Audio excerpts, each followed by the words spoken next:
매일 성경 묵상을 돕는 해설 가이드입니다. 안녕하세요. 묵상 코치입니다.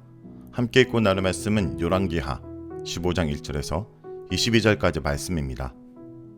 아사랴는 선정도 베풀었지만 통치 말기에 교만해져서 스스로 분향하려 들다가 하나님의 심판으로 나병에 걸립니다.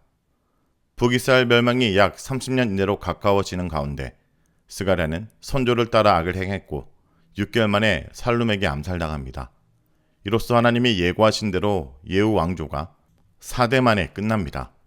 살룸도 한 달 만에 무나헴에게 암살당하여 왕조가 또 바뀝니다. 새 왕조를 세운 무나헴은 아수르를 의지함으로써 죄를 범합니다. 1절에서 7절은 유다왕 아사랴의 통치입니다.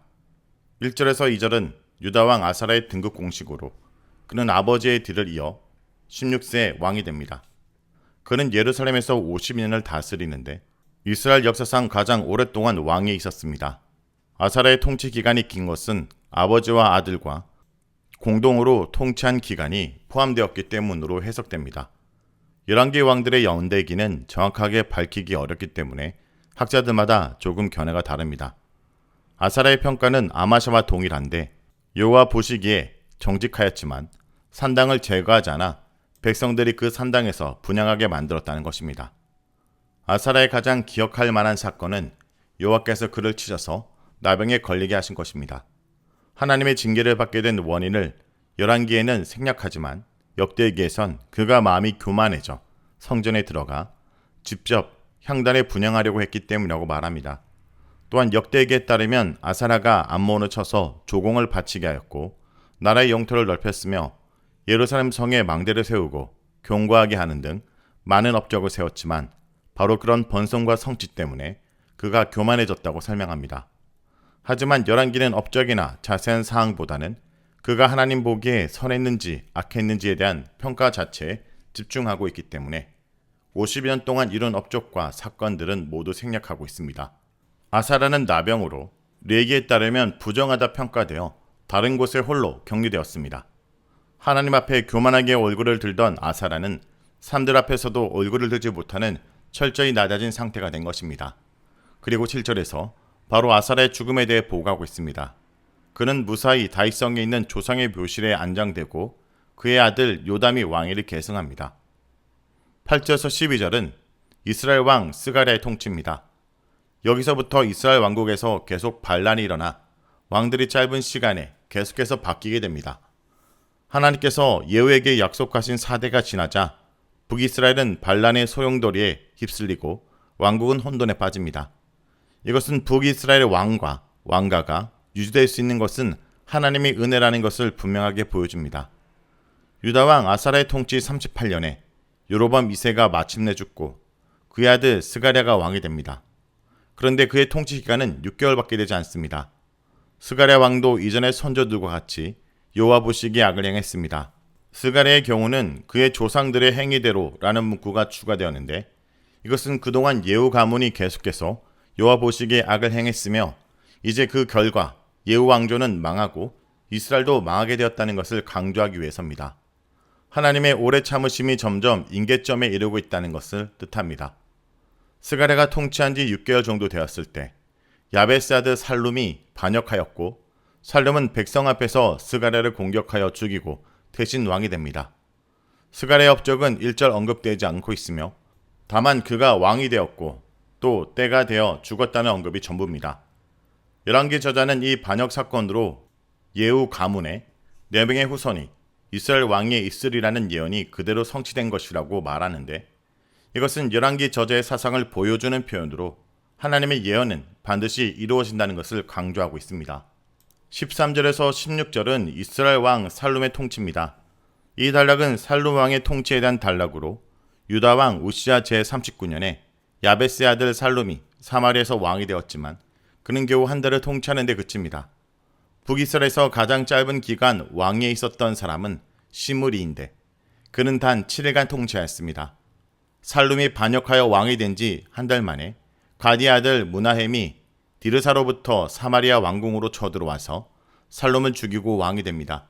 반란이 일어난 지 한 달 만에 또 반란이 일어났다는 것은 이때가 정치적으로 얼마나 불완전했는지를 보여줍니다.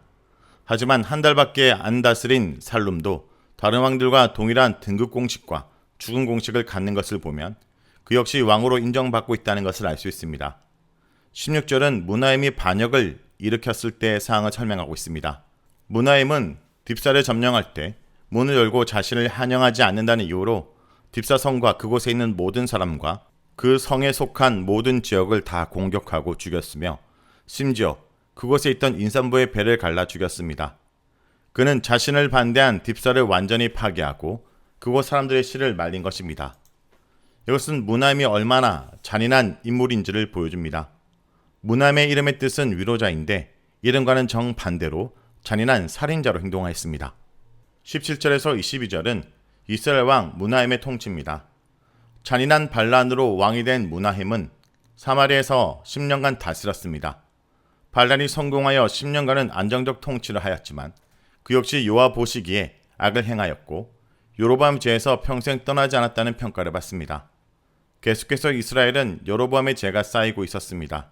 그리고 무나임이 왕이 되었을 때 아수랑 불이라는 사람인데 그는 디글랏 벨레셀 3세와 동일 인물입니다.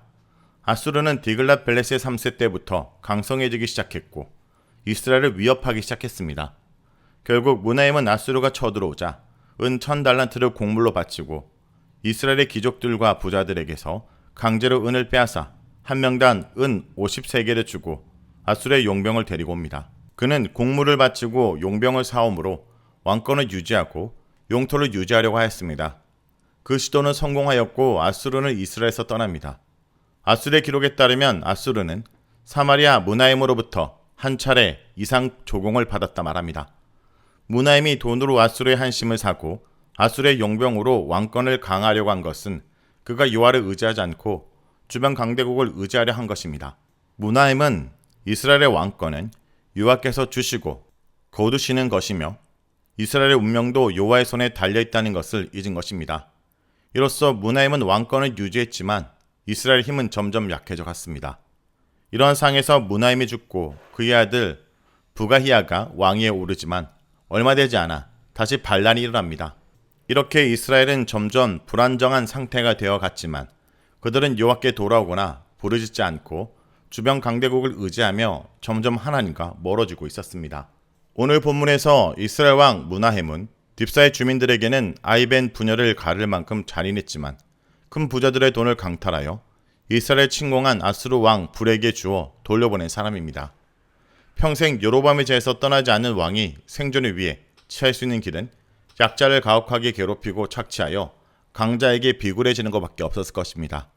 그러므로 남의 희생을 밟아 얻은 부와 지위를 축복이나 성공으로 부르지 말아야 됩니다. 그것은 불의입니다.